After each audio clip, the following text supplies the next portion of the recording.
Rajesh law centre में आप लोगों का स्वागत है। आज हम लोग चर्चा करेंगे, अगर कोई व्यक्ति बिना लाइसेंस के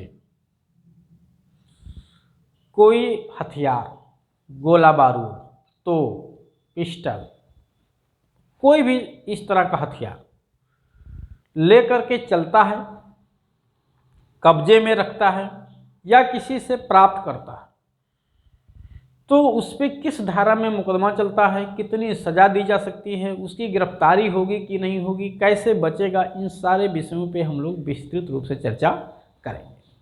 आइए सबसे पहले मैं यहाँ दिखा रहा हूँ आपको आयुध अधिनियम 1959, यानी ये कानून कब का है? आर्म्स एक्ट 1959 का 1959 में एक कानून बनाया गया। हेडिंग दिया हूँ मैं, बिना लाइसेंस के हथियार रखना। केवल रखना ही नहीं है, बिना लाइसेंस के हथियार रखना, बिना लाइसेंसधारी हथियार को लेके चलना या उसे किसी से प्राप्त करना, इन 3 टॉपिक पे मैं चर्चा कर रहा हूँ। इस पे बहुत सारे वीडियो मैं लेकर के आऊँगा, एक के बाद एक बहुत सारे वीडियो लेकर के आऊँगा, लेकिन ये प्रथम वीडियो होगा इस टॉपिक पे, ठीक है, कि ऐसे कंडीशन में उसे क्या मामला बनेगा। अक्सर लोगों पे मुकदमा होता है, धारा 25 का मुकदमा दर्ज होता है, आर्म्स एक्ट धारा 25 में मुकदमा दर्ज हो गया है, तो कितनी सज़ा होगी, कैसे वो बचेंगे, पुलिस ने उनको अरेस्ट कर लिया है, परेशान हैं घर के लोग। तो आइए एक एक करके मैं समझाता हूँ इसको। हाँ, मैं पहले से आप लोगों को, जैसा कि जो हमारे पुराने व्यूअर्स हैं उनको अच्छे से पता है कि ये नंबर दिया गया है, किसी भी लीगल एडवाइस के लिए आप इस नंबर पर संपर्क करके अपनी सुविधानुसार जानकारी ले सकते हैं।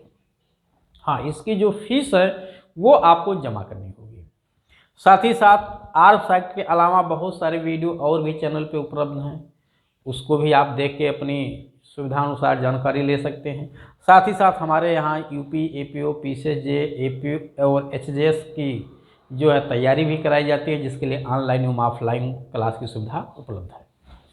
चलिए अब हम लोग सबसे पहले चर्चा करते हैं धारा 3 की। मुकदमा दर्ज होता है धारा 25 में, ध्यान रखिएगा 25/3 भी लग सकता है, या 3 एवं 25 एक साथ लग सकता है, 7/25 लगता है, 8/25 लगता है, 9/25, 10/25, 11/25, 6/25, 12/25, 14/25, इस तरह से धाराएं लगती हैं। हम सभी धाराओं पे एक एक करके वीडियो बनाएंगे, ठीक है। पहले आज यहाँ पे धारा 3 और 25 का बनाते हैं कि अगर कोई व्यक्ति, जैसा कि यहाँ मैंने लिखा है धारा 3, चार्ट वाइज समझाया हूँ। पहले धारा 3 कि ये धारा है क्या, किस विषय पे ये वीडियो है, किस विषय को कवर कर रहा है। तो अगर कोई व्यक्ति बिना परमिशन के, बिना परमिशन मतलब लाइसेंस, बिना लाइसेंस जो है लिए हुए, किसी दूसरे के नाम लाइसेंस है तो भी आपको अनुमति नहीं होता लेके चलने के, ध्यान रखिएगा, इस पे अलग से वीडियो मैं बनाऊंगा। आपने कोई हथियार लिया है जिसमें बंदूक भी आता है, गोला भी आता है, बारूद भी आता है, जितने भी इस तरह से खतरनाक चीज़ें हैं ये सब आती हैं, उसको किसी से अर्जित करते, खरीद लेते हैं। चोरी का माल था, आपने खरीद लिया, जाहिर सी बात लाइसेंस कहाँ से मिलेगा, कम पैसे में आपको मिल गया हो, ठीक है, या कहीं से आपको मिला है या किसी ने दे दिया है, तो भी आप ले नहीं सकते, ध्यान रखिएगा। और आप अपने कब्जे में भी नहीं रख सकते हो बिना लाइसेंस की बंदूक, किसी का भी हो, उसने रखने के लिए भी दिया तो भी रख नहीं सकते हैं, ध्यान रखिए। साथ ही साथ आप उसे साथ में लेकर चल नहीं सकते कि जरूरत पड़ने का तो यूज करेंगे, नहीं, साथ में लेके चलना भी अपराध है। कभी कभी क्या होता है, बिना लाइसेंस के बंदूक रखे थे, दुश्मन आ गया, गोली मार दी, मर गया, तो क्या मर्डर का केस मेरे पे चलेगा? अब देखिए, बिना लाइसेंस के बंदूक से गोली मार देने मर्डर तो नहीं है, अगर वो अन्यथा मारना अपराध नहीं है तो, लेकिन बिना लाइसेंस के बंदूक रखने का जो सजा है वो तो आपको मिलेगा। तो बिना लाइसेंसधारी हथियार अर्जित करना, कब्जे में रखे रहना, अपने पास घर में कहीं भी रखना, छिपाना और लेके साथ में चलना, ये अपराध बनाया गया है। कहाँ? धारा 25 में। कितनी सज़ा मिलेगी अभी चलेंगे। अब ऐसे अपराध गंभीर है कि नहीं है, इस पे चर्चा करते हैं। तो अपराध संज्ञेय माना जाता है, यानी इसमें तुरंत FIR लॉन्च हो जाएगी, ध्यान रखिएगा, पुलिस तुरंत FIR दर्ज कर लेगी, बिना वारंट के गिरफ्तार भी कर सकती है। ऐसे अपराध को गंभीर अपराध माना गया है, यानी पुलिस बिना वारंट के गिरफ्तार कर सकती है और FIR लॉन्च करके इन्वेस्टिगेशन करके रिपोर्ट कोर्ट में पेश कर देगी, जहां से मामले की सुनवाई शुरू होगी। ठीक, अब प्रश्न ये है अपराध बेलेबल है कि नॉन बेलेबल है, जमानत मिलेगी कि नहीं। तो अपराध अजमानतीय है, क्योंकि गंभीर अपराध है, इस नाते बेल एज अ राइट नहीं है, ध्यान रखिएगा। अजमानतीय अपराध है, यानी जमानत देना न्यायालय का विवेक है।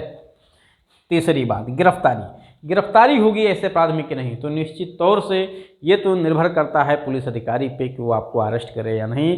वैसे संभावना प्रबल रहती है कि ऐसे कंडीशन में गिरफ्तारी हो जाती है। गिरफ्तार करके मजिस्ट्रेट के समक्ष विदिन 24 आवर्स पेश कर दिया जाएगा।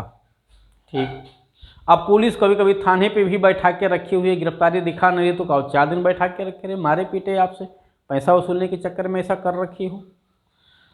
दूसरा प्रश्न ये है कि इसमें सजा क्या मिलेगी जब कोर्ट में जाएगा। तो देखिए कि ध्यान रखिएगा, कोर्ट में मामला जाएगा, आपको गलत तरीके से निर्दोष व्यक्ति को फंसाया गया है, तो इसका ये मतलब नहीं कि उसको अपना पक्ष रखने का अवसर नहीं मिलेगा। निश्चित तौर से उसे अपना पक्ष रखने का अवसर मिलेगा, क्योंकि कभी कभी गलत तरीके से लोगों को फंसा दिया जाता है। बंदूक किसी और का वो रखे नहीं हुए, फिर भी उसको दिखा दिया गया कि ये रखे हुए थे या लेके चल रहा था, जबकि वो ऐसा नहीं कर रहा था।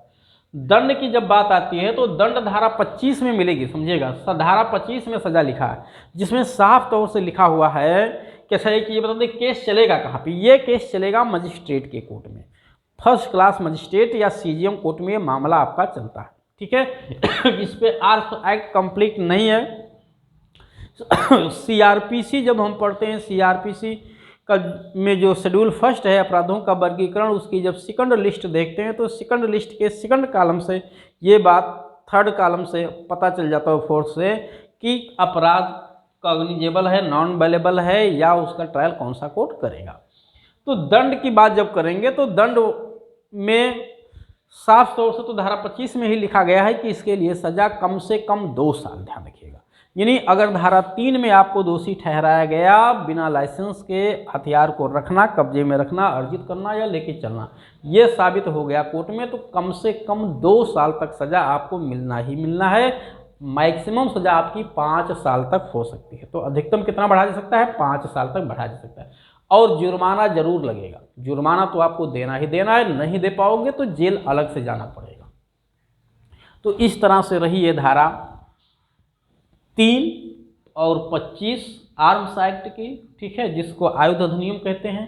अगर इसमें कोई दिक्कत है किसी को, किसी पे ऐसी कोई मुकदमा है, कोई बात नहीं समझ में आ रही, तो निश्चित तौर से मैं नंबर यहाँ दे रखा हूँ, आप कॉल करके संपर्क करिए। उसकी लीगल एडवाइस आपको बिल्कुल दिया जाएगा। हाँ, उसकी जो फीस है वो आपको जमा करना होगा।